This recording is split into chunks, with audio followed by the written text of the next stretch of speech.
السلام علیکم ورحمۃ اللہ وبرکاتہ۔ درود شریف پڑھ لیں انسان میں۔ اللہم صلی علی محمد وعلی آل محمد کما صلیت علی ابراہیم وعلی آل ابراہیم انک حمید مجید۔ اللہم بارک علی محمد وعلی آل محمد کما بارکت علی ابراہیم وعلی آل ابراہیم انک حمید مجید۔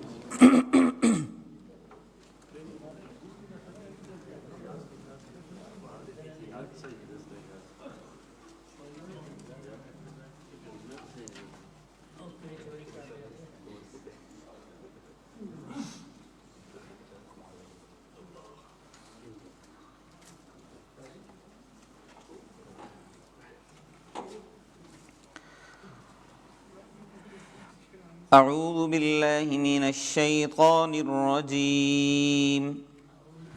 بسم اللہ الرحمن الرحیم۔ ان اللہ لا یستحیی ان یضرب مثلا ما بعوضة فما فوقها فأما الذين آمنوا فيعلمون أنه الحق من ربهم وأما الذين كفروا فيقولون ماذا أراد الله بهذا مثلا يضل به كثيرا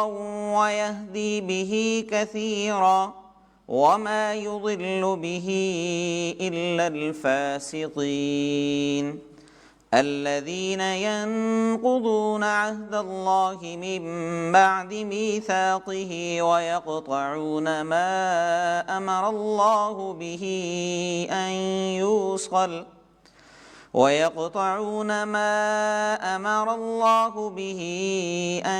يوصل ويفسدون في الأرض أولئك هم الخاسرون۔ كيف تكفرون بالله وكنتم أمواتا فأحياكم ثم يميتكم ثم يحييكم ثم إليه ترجعون۔ هو الذي خلق لكم ما في الأرض جميعا ثم استوى إلى السماء فسواهن 7 سماوات وهو بكل شيء عليم۔ وإذ قال ربك للملائكة إني جاعل في الأرض خليفة قالوا أتجعل فيها من يفسد فيها ويسفك الدماء ونحن نسبح بحمدك ونقدس لك قال إني أعلم ما لا تعلمون۔ وعلم آدم الأسماء كلها ثم عرضهم على الملائكة فقال أنبئوني بأسماء هؤلاء إن كنتم صادقين۔ قالوا سبحانك لا علم لنا إلا ما علمتنا إنك أنت العليم الحكيم۔ قال يا آدم أنبئهم بأسمائهم فلما أنبأهم بأسمائهم قال ألم أقل لكم إني أعلم غيب السماوات والأرض وأعلم ما تبدون وما كنتم تكتمون۔ وإذ قلنا للملائكة اسجدوا لآدم فسجدوا إلا إبليس أبى واستكبر وكان من الكافرين۔ صدق اللہ العظیم۔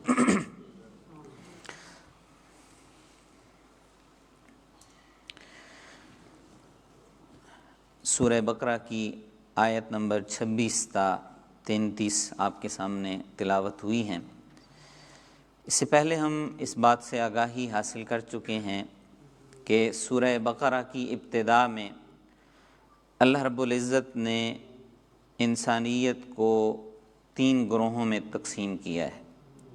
سب سے پہلے اپنے فرما بردار بندے ان کا اللہ نے تذکرہ کیا، ان کا انجام اللہ نے بتایا۔ اس کے بعد جو اللہ کے نافرمان ہیں کفار، ان کا تذکرہ اور ان کا انجام اللہ نے بتایا، اور اس کے بعد پھر اللہ تعالیٰ نے منافقین کا تذکرہ کر کے ان کی کچھ مثالوں کے ذریعے ان کی اس کیفیت کو واضح کیا ہے۔ تیسرے رکوع کے آغاز میں گزشتہ درس میں ہم نے آگاہی حاصل کی کہ اللہ تعالیٰ نے ساری انسانیت کو خطاب کیا ہے، اور ساری انسانیت کو خطاب کر کے اللہ رب العزت نے اپنی عبادت کا، اپنی بندگی کا، توحید کا درس دیا، اور اس کے بعد اللہ تعالیٰ نے رسالت کا درس دیتے ہوئے رسالت کی دلیل کے طور پر قرآن مجید کو پیش کیا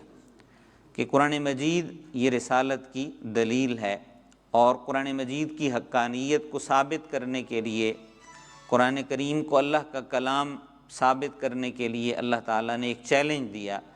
کہ اگر تم یہ سمجھتے ہو کہ یہ قرآن اللہ کا کلام نہیں ہے تو تم اس جیسی ایک صورت لے آؤ۔ اور اس سے پہلے ہم اس سے بات کو بھی واضح کر چکے ہیں کہ یہ چیلنج اللہ نے 3 دفعہ دیا کہ ساری کتاب، سارا قرآن لانے کا، پھر 10 صورتیں اور پھر 1 صورت، اور یہ آخری یہاں پہ تذکرہ ہے کہ 1 صورت لانے کا اللہ نے حکم دیا، اور ساتھ اللہ نے پھر یہ بات بھی کر دی کہ یہ تمہارے بس میں نہیں ہے کہ تم اس جیسی کوئی صورت لا سکو، اس کلام کا مقابلہ کر سکو۔ اب کفار جب کلام پاک کا مقابلہ کرنے سے عاجز آ گئے، قرآن جیسا کلام جب وہ نہ لا سکے، تو ان کی طرف سے قرآن کے اوپر ایک اعتراض ہوا، اور اس اعتراض کا اللہ تعالیٰ نے یہاں پہ جواب دیا، جو پہلی آیت ہے کہ ان اللہ لا یستحیی ان یضرب مثلا ما بعوضۃ فما فوقها، کہ ان اللہ لا یستحیی کہ بے شک اللہ تعالیٰ نہیں شرماتا، ان یضرب کہ وہ بیان کرے، مثلا مثال، ما بعوضۃ، بعوضہ عربی میں مچھر کو کہتے ہیں، کہ اللہ مچھر کی مثال بیان کرے، فما فوقہا یا اس سے بھی فائق چیز کی، کہ جو اس سے بھی بڑھ کر ہے، کہ جو حکارت میں اس سے بڑھ کر ہے یا جسامت میں اس سے بڑھ کر ہے، دونوں اس سے مراد ہو سکتے ہیں۔ تو فرمایا کہ اللہ کو اس بات پہ کوئی لا یستحیی، کوئی حیا والی بات نہیں ہے، کوئی شرم والی بات نہیں ہے۔ اور امام قرطبی ایک بڑے مشہور مفسر گزرے ہیں، وہ لا یستحیی کا معنی کرتے ہیں کہ لا یخشا، کہ اللہ کو خشیت نہیں ہے، اللہ کو ڈر نہیں ہے کہ اللہ مچھر کی مثال بیان کرے یا جو ہے وہ مچھر سے بھی کسی کم تر چیز کی مثال بیان کرے۔ تو یہ کفار کی طرف سے ہونے والا اعتراض کہ قرآن پر تو قرآن کا مقابلہ نہ کر سکے، تو قرآن کے اوپر یہ اعتراض کر دیا کہ یہ تو ایسی کتاب ہے کہ جس میں مکھیوں کی مثالیں ہیں، جس میں مکڑیوں کی مثالیں ہیں، اور جس میں مختلف جو ہے وہ کیفیات کو بیان کیا گیا ہے۔ اگر قرآن اللہ کا کلام ہے، اگر خالق کا کلام ہے، تو پھر خالق کے کلام کی تو علامت ہی یہ ہونی چاہیے کہ وہ کلاموں کا خالق ہو۔ عربی میں ایک محاورہ استعمال ہوتا ہے کہ کلام الملوک ملوک الکلام، کلام الملوک کے بادشاہوں کا کلام وہ کیا ہوتا ہے؟ جس طرح بادشاہ عام لوگوں میں ممتاز ہوتے ہیں، اسی طرح ملوک الکلام، ان کا جو کلام ہوتا ہے وہ بھی عام لوگوں کے کلام سے ممتاز ہونا چاہیے۔ ٹھیک، یہ وہ اعتراض انہوں نے کیا، اور اللہ تعالیٰ نے یہاں پہ اس بات کا جواب دیا کہ یہ بات نہیں ہے کہ اللہ تعالیٰ فصاحت اور بلاغت وہ تو جتنی بھی چاہیں، جب اللہ کا کلام ہے کہ جس کا مقابلہ کرنے سے وہ عاجز آ گئے، وہ مقابلہ نہ کر سکے، تو پھر اللہ تعالیٰ نے یہ کہا کہ اللہ تعالیٰ تو اس سے بھی فصیح کلام کر سکتے ہیں، کرنا چاہیں، لیکن مخلوق کی ذہنی سطح کے مطابق جب تک بات نہ کی جائے تو سمجھ نہیں آتی۔ کہ اگر ایک مقرر ہے، مثال کے طور پہ ہم اپنے لحاظ سے دیکھ لیتے ہیں کہ ایک مقرر، ایک خطیب، وہ ممبر پہ بیٹھ کے جتنی بھی وہ علمی نکات بیان کر لے، اگر وہ سامعین کی ذہنی سطح کے مطابق بات نہیں کرے گا تو اس کی اس علمیت کا، اس کے اس علمی نکات کا کوئی فائدہ نہیں ہوگا۔ تو اللہ تعالیٰ نے قرآن صرف اپنی فصاحت و بلاغت کے لیے نہیں اتارا کہ اس میں اللہ کی جو ہے وہ فصاحت اور بلاغت ظاہر ہو، یہ بات پتہ چلے کہ اللہ تعالیٰ کتنی جو ہے وہ گہری باتیں کرتے ہیں، یا اللہ کے کلام کے اندر کتنی وسعت ہے۔ اللہ نے لوگوں کو سمجھانے کے لیے اور لوگوں کی ہدایت اور رہنمائی کے لیے قرآن اتارا ہے، تو لوگوں کی ذہنی سطح کے مطابق اللہ تعالیٰ نے مثالیں دی ہیں اور مثالیں دے کے بات کو سمجھائی ہے۔ تو یہ اللہ تعالیٰ کی یعنی اوپر یہ اعتراض ان کا یہ درست نہیں تھا، اللہ نے اس کا جواب دیا، اور جواب دیتے ہوئے فرمایا کہ ان اللہ لا یستحیی ان یضرب مثلا ما بعوضۃ فما فوقہا، کہ اللہ کو اس میں کوئی حیا والی بات نہیں ہے، کوئی شرم والی بات نہیں ہے کہ اللہ مچھر کی مثال دیں یا اس سے بھی کم تر کسی چیز کی مثال دیں۔ اور مختلف انبیاء کرام نے لوگوں کی ذہنی سطح کے مطابق لوگوں سے باتیں کی ہیں۔ حضرت عیسیٰ علیہ السلام کا ایک جو ہے وہ مقولہ بڑا مشہور ہے کہ وہ لوگوں کو خطاب کر کے کہتے ہیں کہ تم مچھر کو تو چھانتے ہو اور اونٹوں کو نگل جاتے ہو، یعنی مچھر کو چھانتے ہو جو حقیر چیز ہے اور اونٹوں کو نگل جاتے ہو، یعنی تمہیں ایک طرف تو تمہاری تقویٰ کی وہ کیفیت بنتی ہے کہ تم مچھر کو بھی چھاننا شروع کر دیتے ہو، اور دوسری طرف تمہاری کیفیت یہ ہوتی ہے کہ تم اونٹوں کو بھی حلال حرام کی تمیز چھوڑ دیتے ہو اور نگل جاتے ہو۔ جس طرح وہ ایک آتا ہے کہ امام اعظم ابو حنیفہ رحمہ اللہ کے زمانے میں کوفیوں میں سے کسی نے ان سے پوچھا کہ احرام کے اوپر اگر مچھر لگ جائے اور مچھر نے کسی کا خون پیا ہوا ہو تو کیا احرام وہ ناپاک ہو جاتا ہے؟ تو نہیں ہوتا۔ تو انہوں نے آگے سے بڑی وہ پیاری بات سنی ہوئی ہے ہم میں سے اکثر نے، تو انہوں نے کیا کہا تھا کہ نواسۂ رسول کو تو قتل کر کے ان کا خون ڈکار گئے ہو اور مچھر کے بارے میں پوچھنے کے لیے آ گئے ہو کہ انسانی جان اور مچھر اور وہ کیفیت، ٹھیک ہے۔ تو اصل میں لوگوں کی ذہنی سطح کے مطابق لوگوں کو ایک بات سمجھانے کے لیے جو ہے وہ کلام کیا جاتا ہے اور مثالیں دے کے بات سمجھائی جاتی ہے۔ نبی اکرم صلی اللہ علیہ وآلہ وسلم نے خود اپنے کلام کے اندر حدیث میں ہم سنتے ہیں کہ حضور نے فرمایا کہ اگر اس دنیا کی حیثیت اللہ کے نزدیک ایک مچھر کے پر کے برابر بھی ہوتی، مچھر کے برابر بھی نہیں، مچھر کے پر کے برابر بھی ہوتی، تو اللہ تعالیٰ کسی کافر کو پانی کا ایک گھونٹ بھی یا ایک قطرہ بھی نہ دیتے، ٹھیک ہے۔ تو یعنی اللہ کے نزدیک اس کی کوئی حیثیت نہیں۔ اس دن بھی ہم نے ایک حدیث کے بارے میں آگاہی حاصل کی کہ اللہ تعالیٰ نے کہا کہ ساری مخلوق مجھ سے اگر مل کے سوال کرے اور ان کی خواہشات کے مطابق میں ان کو دے دوں تو میرے خزانے کے اندر اتنی کمی بھی نہیں آتی ہے کہ جتنی سمندر کے اندر سوئی ڈالی جائے اور اس کے ناکے پہ جو پانی لگتا ہے تو کمی آتی۔ اور اسی چیز کو اللہ تعالیٰ نے قرآن کے اندر ایک مثال کے ذریعے بیان کرتے ہوئے فرمایا کہ ان الذین کذبوا بآیاتنا واستکبروا عنہا لا تفتح لهم ابواب السماء ولا يدخلون الجنہ حتی یلج الجمل فی سم الخیاط، کہ بے شک وہ لوگ جنہوں نے ہماری آیات کو جھٹلایا اور انہوں نے تکبر کیا، اور اس تکبر کی وجہ سے کیفیت یہ ہوگی کہ لا تفتح لهم ابواب السماء، آسمان کے دروازے ان کے لیے نہیں کھولے جائیں گے، ولا يدخلون الجنہ، اور وہ جنت کے اندر داخل نہیں ہوں گے۔ کب تک نہیں داخل ہوں گے؟ کہ حتی یلج الجمل فی سم الخیاط، کہ جب تک کہ اونٹ وہ سوئی کے ناکے سے گزر نہ جائے۔ خیاط عربی میں خیاط درزی کو بھی کہتے ہیں، فی سم الخیاط،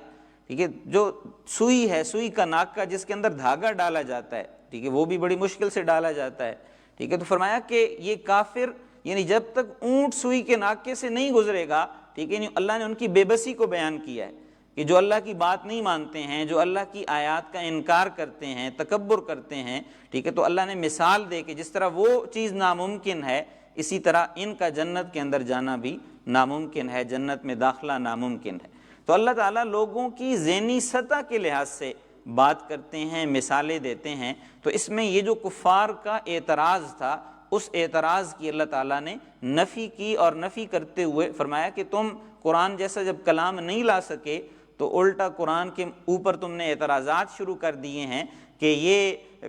اس کے اندر ایسی مثالیں بیان ہوئی ہیں۔ تو مثالیں بنیادی طور پر اس مقصد کے لیے ہوتی ہیں کہ ان کے اندر جو اللہ نے چیز بیان کی ہے اس کی معنویت کے اندر غور و فکر کیا جائے، اور اس کے معنی کے اس کے مفہوم پہ غور و فکر کر کے ہم ہدایت کا راستہ تلاش کریں تو ہدایت کا راستہ آسان ہو جاتا ہے۔ تو اللہ تعالیٰ نے فرمایا کہ فَأَمَّا الَّذِينَ آمَنُوا فَيَعْلَمُونَ أَنَّهُ الْحَقُّ مِنْ رَبِّهِمْ، کہ فَأَمَّا الَّذِينَ آمَنُوا، وہ لوگ جو ایمان لائے،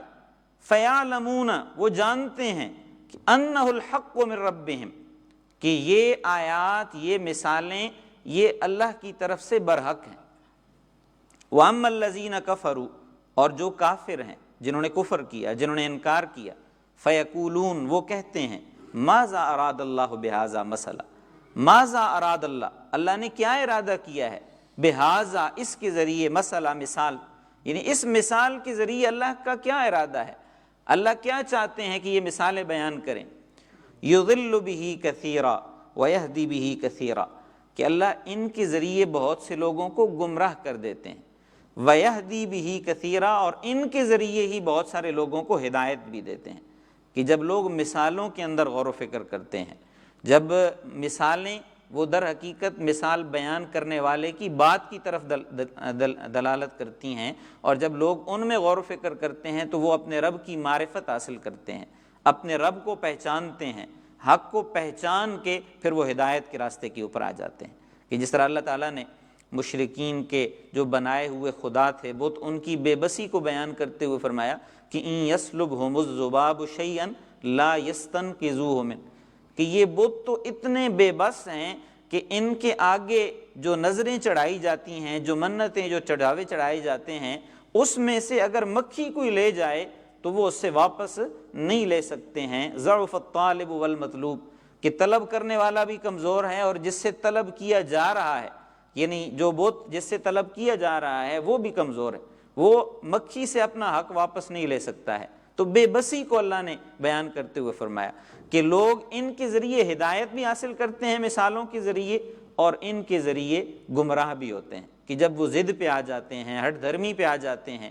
کہ اللہ تعالیٰ نے اتنا دین کو آسان بنا دیا، پھر بھی اگر کوئی نہیں سمجھتا ہے تو پھر وہ ظاہر بات ہے کہ اس کے لیے گمراہی کے علاوہ اور کوئی صورت نہیں بچتی ہے۔ وما یضل بہ الا الفاسقین، اور فاسق لوگ ہی ان مثالوں کے ذریعے، ان آیات کے ذریعے گمراہ ہوتے ہیں۔ اب فسق کیا ہوتا ہے؟ فسق کی بنیادی تعریف جو علماء لغت نے کی ہے کہ نافرمانی کو کہتے ہیں، کوئی بھی نافرمانی کا کام، کہ انسان جب اپنی حد سے باہر نکلتا ہے۔ اللہ نے انسان کی کچھ حدود متعین کی ہیں کہ جب انسان اللہ کی اس منع کردہ یا اس کی محدود کردہ چیزوں سے جب وہ باہر نکلتا ہے تو وہ فسق کی کیفیت کی طرف چلا جاتا ہے، اس کا ترجمہ ہم نافرمانی کرتے ہیں۔ تو فرمایا کہ جو نافرمان ہیں وہی ان کے ذریعے گمراہ ہوتے ہیں۔ اور پھر آگے اللہ تعالیٰ نے مزید وضاحت کرتے ہوئے نافرمانی کی 3 صورتیں بھی بتائی ہیں کہ الذین ینقضون عہد اللہ من بعد میثاقہ، وہ لوگ ینقضون جو توڑتے ہیں، عہد اللہ، اللہ کے وعدے کو، من بعد میثاقہ، اس کو پختہ کرنے کے بعد۔ میثاق کہتے ہیں پختہ وعدے کو۔ میثاق لکھنؤ، ہماری تاریخ میں جب ہم مطالعہ پاکستان پڑھتے ہیں تو اس میں میثاق لکھنؤ کا ذکر آتا ہے۔ تو میثاق پختہ وعدہ، کوئی بھی پختہ وعدہ ہے جس کو ہم ایگریمنٹ کہتے ہیں، کہ ایگریمنٹ فرمایا کہ اس کو پختہ کرنے کے بعد، ایگریمنٹ کرنے کے بعد وہ اس کو توڑتے ہیں۔ وَيَقْطَعُونَ مَا أَمَرَ اللَّهُ بِهِ أَن يُوصَلَ، اور اللہ نے جس چیز کو ملانے کا حکم دیا ہے اس کو وہ کاٹتے ہیں۔ وَيُفْسِدُونَ فِي الْأَرْضِ، اور وہ زمین میں فساد پھیلاتے ہیں۔ یہ 3 نشانیاں اللہ نے فاسقین کی بیان کی ہیں۔ پہلی نشانی کہ وہ اللہ کے ساتھ کیا ہوا وعدہ توڑتے ہیں۔ اب اللہ کے ساتھ کیا ہوا یہ وعدہ کون سا ہے؟ اللہ کے ساتھ کیا ہوا وعدہ، اس سے ایک وعدہ تو وہ مراد ہے جس کو ہم عہد الست کہتے ہیں، کہ جب اللہ تعالیٰ نے سارے انسانوں کی روحیں بنائیں حضرت آدم علیہ السلام کو بنانے کے بعد، تو ہم سب کی روحوں سے اللہ نے وعدہ لیا تھا،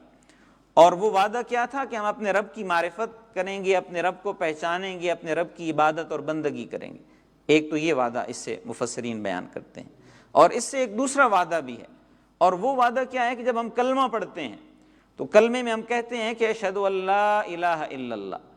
کہ میں گواہی دیتا ہوں کہ اللہ کے علاوہ کوئی اور الہ نہیں ہے۔ تو یہ گواہی، یہ شہادت، یہ بھی کیا ہے؟ یہ میثاق ہے، یہ ایک پختہ وعدہ ہے۔ اور ایک تیسری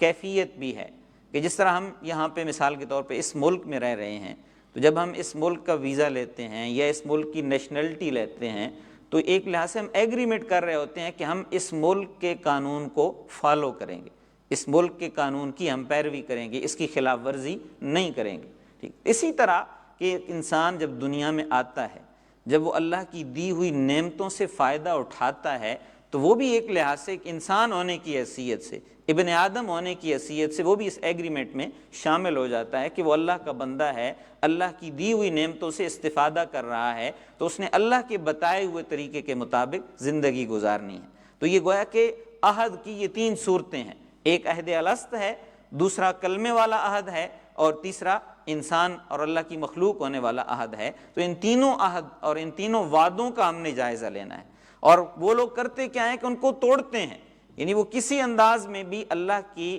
کسی بات کو نہیں مانتے ہیں، کسی عہد کو پورا نہیں کرتے ہیں، کسی وعدے کو پورا نہیں کرتے ہیں۔ وَيَقْطَعُونَ مَا أَمَرَ اللَّهُ بِهِ أَن يُوصَلَ، اور اللہ نے جس کو ملانے کا حکم دیا ہے، وصل یصل ملانا، اور قطع یقطع کا مطلب ہوتا ہے کاٹنا، ٹھیک، فرمایا کہ یقطعون وہ کاٹ دیتے ہیں، ما امر اللہ بھی، امر حکم جس کا اللہ نے حکم دیا، ان یوصل کہ اس کو ملایا جائے، کہ وہ کیا کرتے ہیں، اللہ کے حکم کی پابندی نہیں کرتے ہیں۔ اللہ نے ملانے کا حکم دیا، اور کس کو ملانے کا حکم دیا اس کی وضاحت نبی اکرم صلی اللہ علیہ وآلہ وسلم نے کی ہے۔ آپ نے فرمایا کہ سل من قطع، کہ جو تم سے کٹے تم اس سے جڑو، وخالق الناس بخلق حسن، اور لوگوں سے اچھے اخلاق کے ساتھ پیش آؤ۔ تو یعنی رشتہ داریاں قائم کرنے کا اللہ نے حکم دیا۔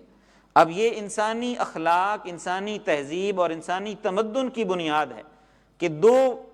افراد سے، دو بندوں سے شروع ہونے والا رشتہ وہ ایک عالمگیر اجتماعیت کے اندر چلا جاتا ہے، کہ میاں بیوی کا رشتہ ہے، پھر آگے اولاد ہوتی ہے، پھر والدین ہوتے ہیں، ٹھیک ہے۔ تو انسان میاں بیوی ایک دوسرے کے حقوق پورے کریں، والدین اولاد کے حقوق پورے کریں، اولاد والدین کے حقوق پورے کریں، اور پھر اسی طرح جوں جوں یہ رشتہ آگے پھیلتا جائے، رشتہ داریاں جو ہیں وہ بڑھتی جائیں، تو پھر تھوڑا سا اوپر جا کے سارے انسان وہ رشتہ دار بن جاتے ہیں ابن آدم ہونے کے ناطے۔ اولاد آدم ساری آپس کے اندر ایک ماں باپ کی اولاد ہیں۔ تو جب اس کیفیت کو ہم سمجھیں گے اور اس کی تھوڑی سی گہرائی میں جائیں گے، تو پھر ایک انسان،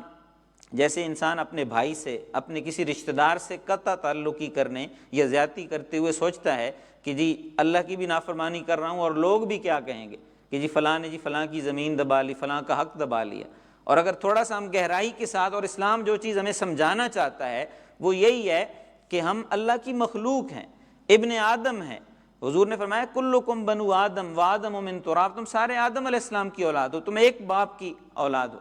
اسی طرح حضور نے یہ بھی فرمایا کہ ان ربکم واحد وان جدکم واحد،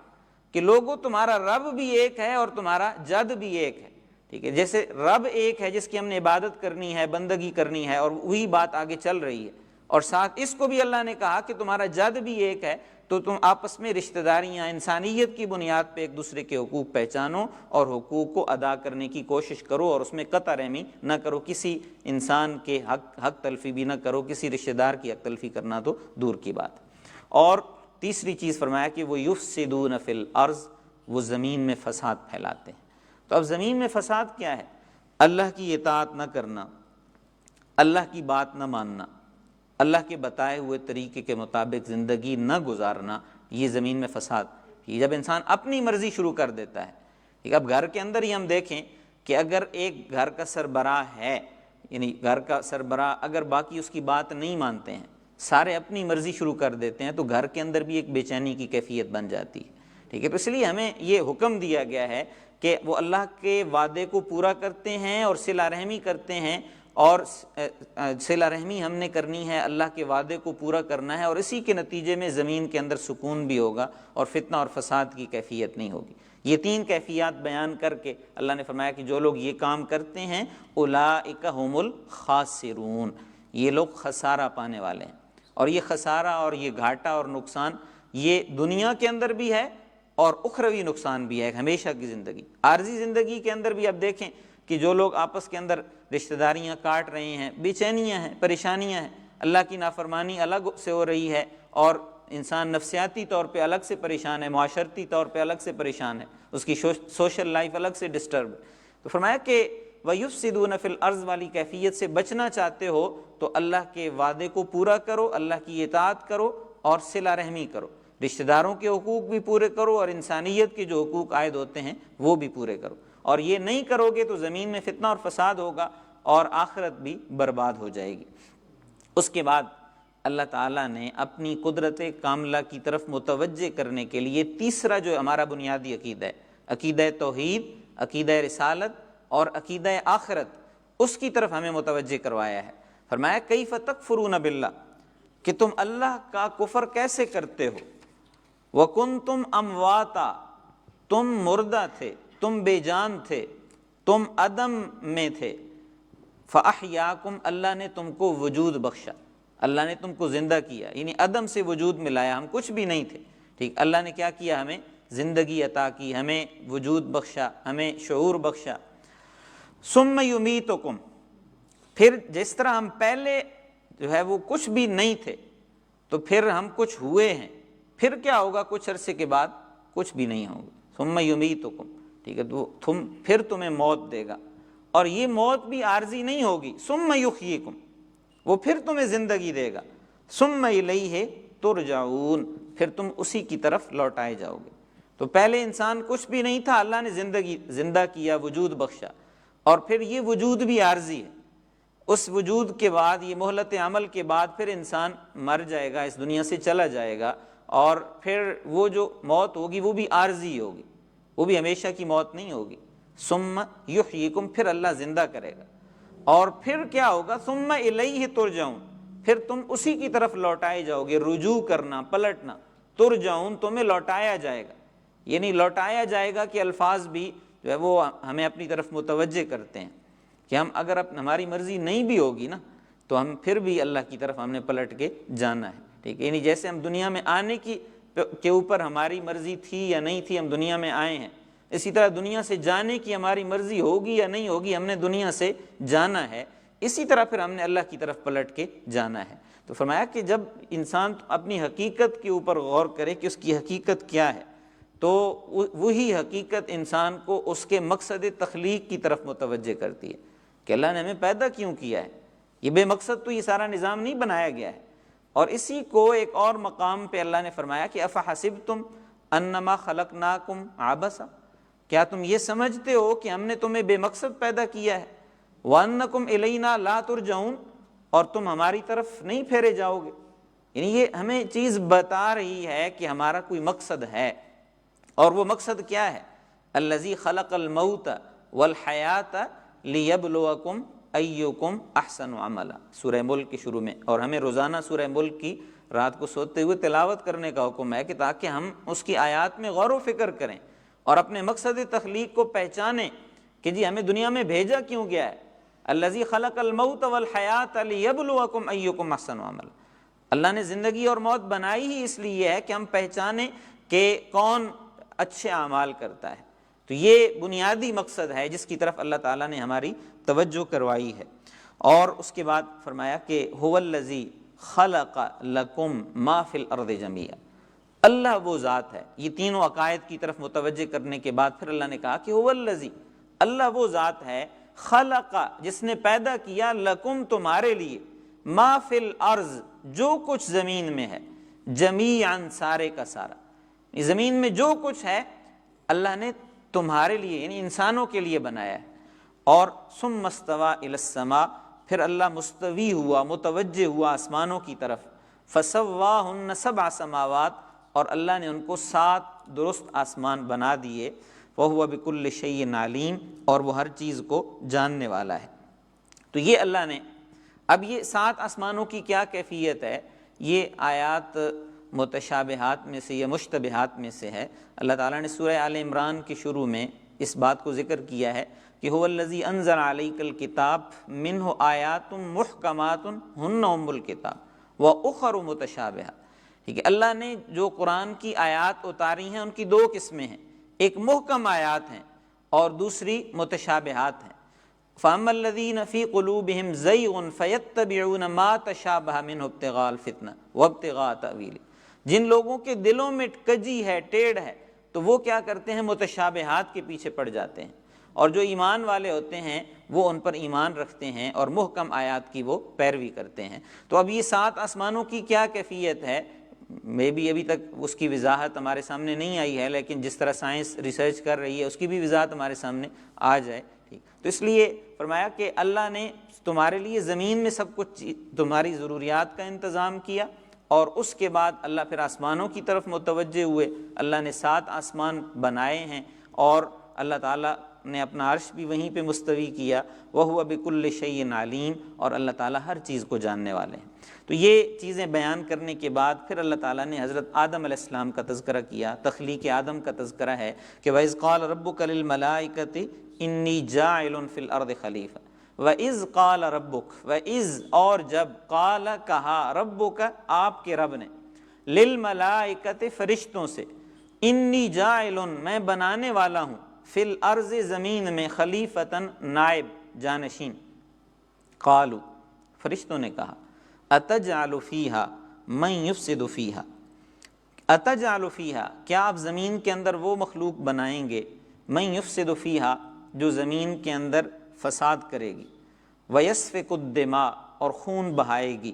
ونحن نسبح بحمدک اور ہم آپ کی تسبیح بیان کرتے ہیں آپ کی حمد کے ساتھ، ونقدس لک اور ہم آپ کی پاکی بیان کرتے ہیں۔ قال اللہ نے کہا، انی بے شک میں، اعلم وہ باتیں جانتا ہوں، ما لا تعلمون جو تم نہیں جانتے۔ ابھی حضرت آدم علیہ السلام کی تخلیق، پہلے انسان کی تخلیق کا اللہ نے ذکر کیا، اور جب اللہ نے نئی مخلوق بنانے کا ارادہ کیا تو اس وقت اللہ تعالیٰ نے کائنات کے اندر موجود فرشتوں سے یہ کہا۔ فرشتے جو ہے وہ کائنات کا انتظام کرنے پہ اور اللہ کی عبادت اور بندگی میں مشغول ہیں، تو اس مخلوق کو اللہ نے کہا کہ میں نئی مخلوق بنا رہا ہوں، اور وہ نئی مخلوق اس کا مسکن کہاں پہ ہوگا، وہ زمین میں رہیں گے، اور ان کو میں نائب بنا رہا ہوں، خلیفہ نائب، ٹھیک، کہ جو کسی کا نائب ہوتا ہے، تو انسان زمین کے اوپر اللہ کا خلیفہ ہے، اللہ کا نائب ہے۔ اب فرشتوں نے آگے سے کہا کہ آپ، ظاہر بات ہے کہ جو کسی کا نائب ہوتا ہے تو وہ ویسے نہیں ہوتا ہے کہ اس کی جگہ پہ بیٹھ جاتا ہے، بلکہ اس کو کچھ اختیارات بھی ہوتے ہیں، ٹھیک ہے۔ آپ انسان کو اپنا نائب بنا رہے ہیں تو ظاہر بات ہے کہ آپ اس کو کچھ اختیارات بھی دیں گے، کچھ فیصلہ کرنے کی قوت اور صلاحیت بھی دیں گے، تو پھر جب انسان کو یا کسی بھی چیز کو کچھ اختیار ملتا ہے تو وہ کچھ غلطیاں بھی پھر اس سے ہو جاتی ہیں، ٹھیک ہے۔ جب انسان کی خواہشات کا مادہ بھی اس کے اندر رکھا گیا ہے، فیصلہ کرنے کی اس کو قوت اور صلاحیت بھی دی گئی ہے، تو پھر اس سے غلطیاں بھی ہوں گی۔ تو انہوں نے اس بنا پر یہ بات کہی کہ اتجعل فیہا من یفسد فیہا، کہ آپ وہ مخلوق بنانا چاہتے ہیں کہ جو پھر فساد کرے گی، یعنی اس کو جب اختیار ملے گا، اقتدار ملے گا، تو غلطیاں بھی ہوں گی۔ تو اللہ تعالیٰ نے، اور پھر انہوں نے دوسری بات یہ بھی کہی کہ اگر نئی مخلوق بنانے کا مقصد یہ ہے کہ جی آپ کی عبادت کرے، آپ کی بندگی کرے، تو وہ تو ہم کر رہے ہیں،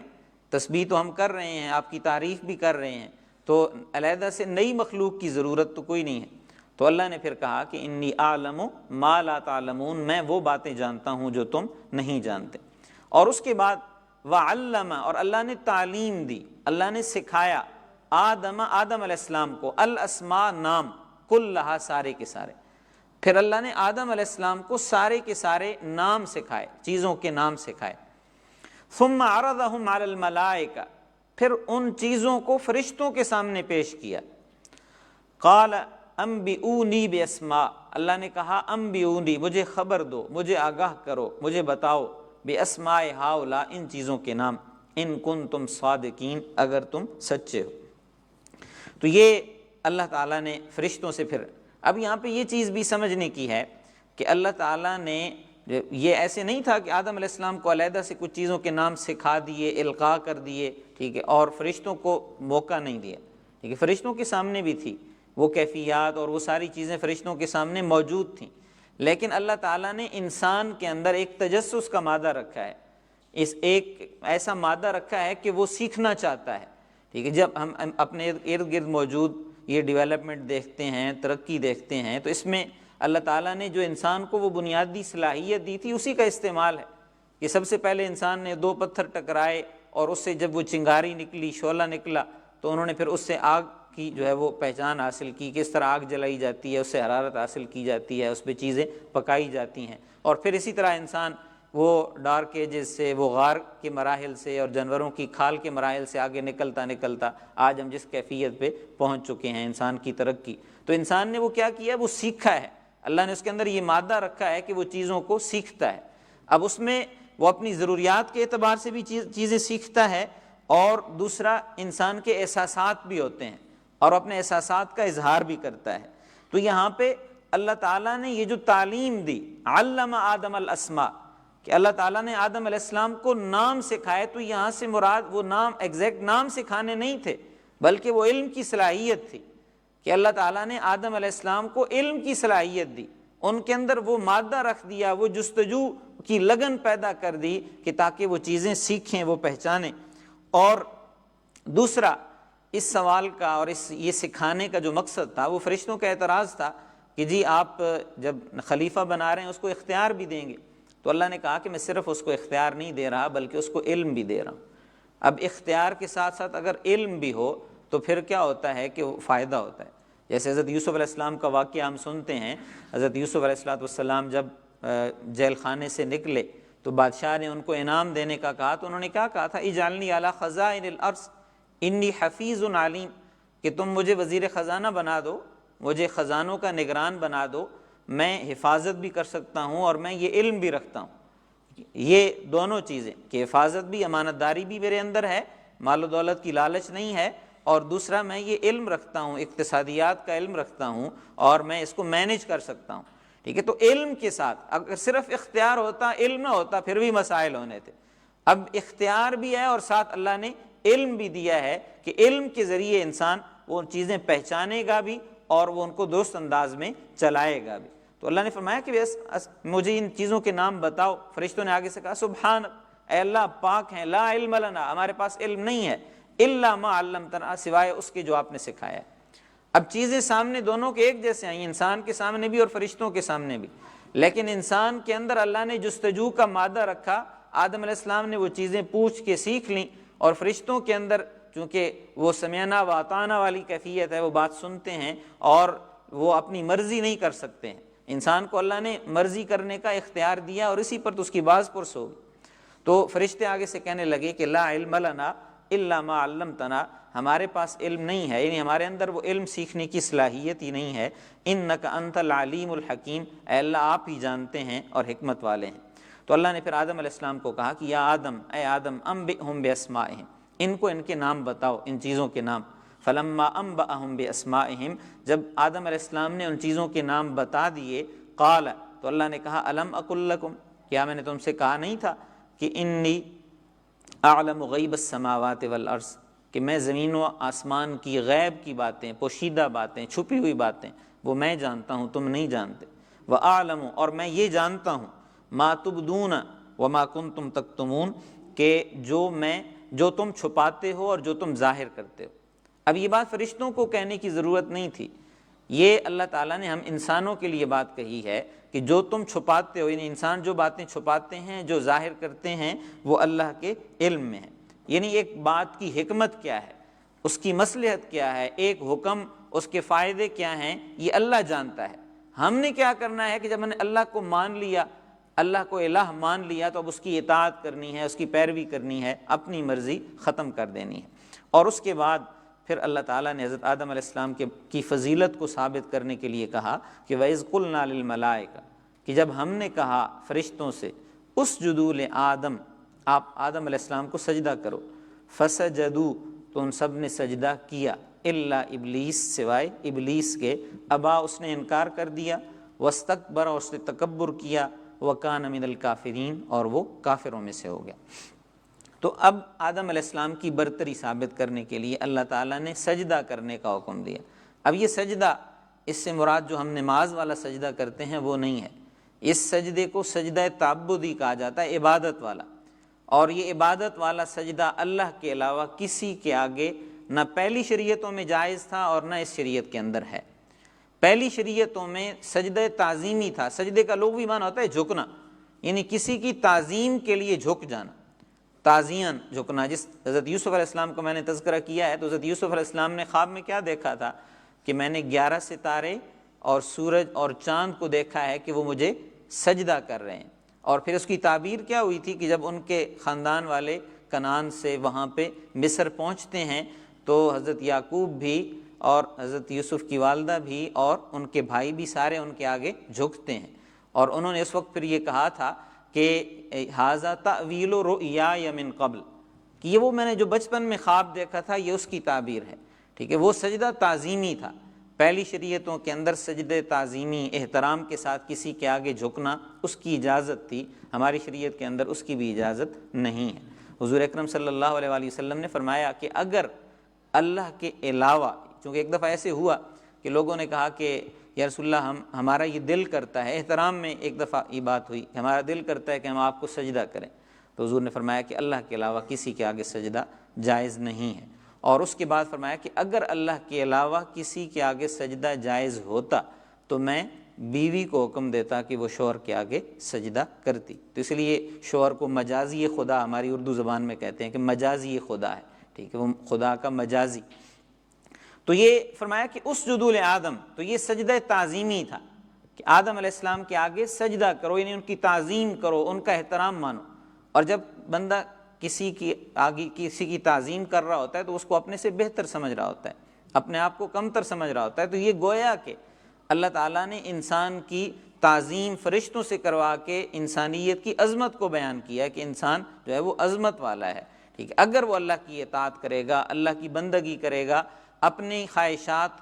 کے پیچھے نہیں بھاگے گا بلکہ اللہ کے بتائے ہوئے طریقے کے مطابق زندگی گزارے گا تو وہ بہتر رہے گا. اللہ ابلیس، سوائے ابلیس کے. اب یہ ابلیس کون تھا؟ اس کا تذکرہ اللہ نے قرآن میں ایک اور مقام پہ فرمایا کہ کان من الجن ففسق عن امر ربی، کہ یہ بنیادی طور پر جن تھا اور اس نے اپنے رب کے حکم کی نافرمانی کی. کہ اللہ کا حکم اصل میں ہونا تو یہی چاہیے کہ اللہ کا حکم آ گیا تو اللہ کے حکم کے آگے انسان کو جھک جانا چاہیے، اپنی خواہش یا اپنی منشا کے پیچھے نہیں چلنا چاہیے. تو ابلیس نے انکار کر دیا، اللہ کے حکم کو نہیں مانا، اور اس کی جو وجہ تھی وہ بھی اللہ نے اسی مقام پہ ذکر کرتے ہوئے فرمایا کہ ما منعک ان تسجد لما خلقت بیدی استکبرت ام کنت من العالین، کہ اے ابلیس تمہیں کس بات نے روکا اس بات سے کہ تم نے سجدہ نہیں کیا جس کو میں نے اپنے ہاتھ سے پیدا کیا ہے. تو آگے سے پھر ابلیس نے کیا کہا کہ انا خیر من، کہ اے اللہ میں اس سے بہتر ہوں، میں آدم سے بہتر ہوں. خلقتنی من نار وخلقتہ من طین، آپ نے مجھے آگ سے پیدا کیا ہے، اس کو مٹی سے پیدا کیا ہے. تو آگ کی خاصیت کیا ہے؟ اس کے شعلے اوپر کوٹتے ہیں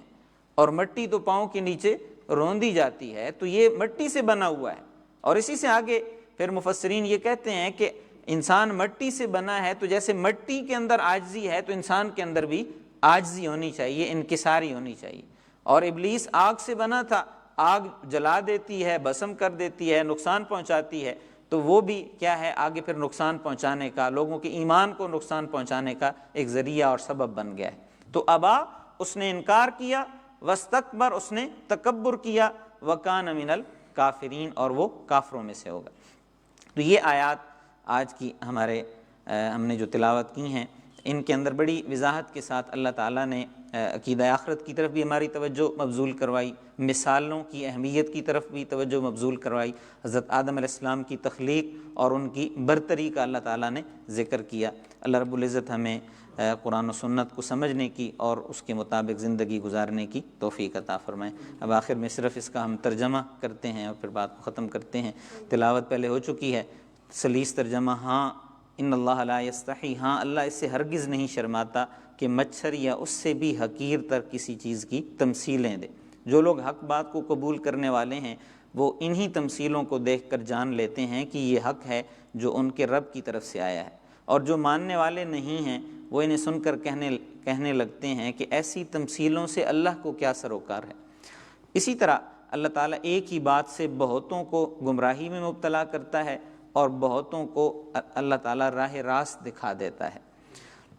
اور گمراہی میں وہ انہی کو مبتلا کرتا ہے جو فاسق ہیں،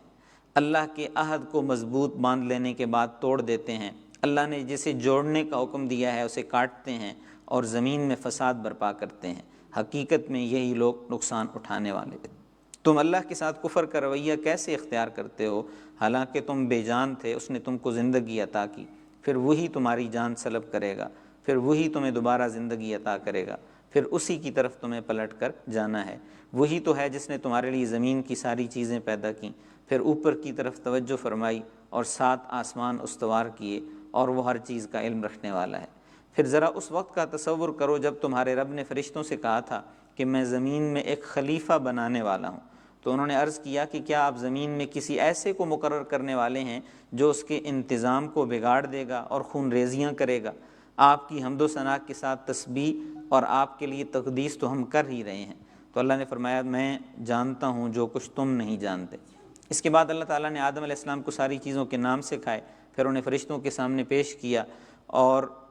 فرمایا اگر تمہارا خیال صحیح ہے کہ کسی خلیفہ کے تقرر سے انتظام بگڑ جائے گا تو ذرا ان چیزوں کے نام بتاؤ۔ انہوں نے عرض کیا کہ نقص سے پاک تو آپ ہی کی ذات ہے، ہم تو بس اتنا ہی علم رکھتے ہیں جتنا آپ نے ہم کو دے دیا ہے، حقیقت میں سب کچھ جاننے والا اور سمجھنے والا آپ کے علاوہ کوئی نہیں۔ تو انہوں نے عرض کیا کہ پھر اللہ تعالیٰ نے آدم علیہ السلام سے کہا کہ تم انہیں ان چیزوں کے نام بتاؤ۔ جب انہوں نے ان کو ان سب نام بتا دیے تو اللہ نے فرمایا میں نے تم سے کہا نہیں تھا کہ میں آسمانوں اور زمین کی وہ ساری حقیقتیں جانتا ہوں جو تم سے مخفی ہیں، جو کچھ تم ظاہر کرتے ہو وہ بھی مجھے معلوم ہے اور جو کچھ تم چھپاتے ہو اسے بھی میں جانتا ہوں۔ پھر جب ہم نے فرشتوں کو حکم دیا کہ آدم کے آگے جھک جاؤ تو سب جھک گئے مگر ابلیس نے انکار کیا، وہ اپنی بڑائی کے گھمنڈ میں پڑ گیا اور نافرمانوں میں شامل ہو گیا۔ صدق اللہ العظیم۔ اگر کوئی سوال ہے تو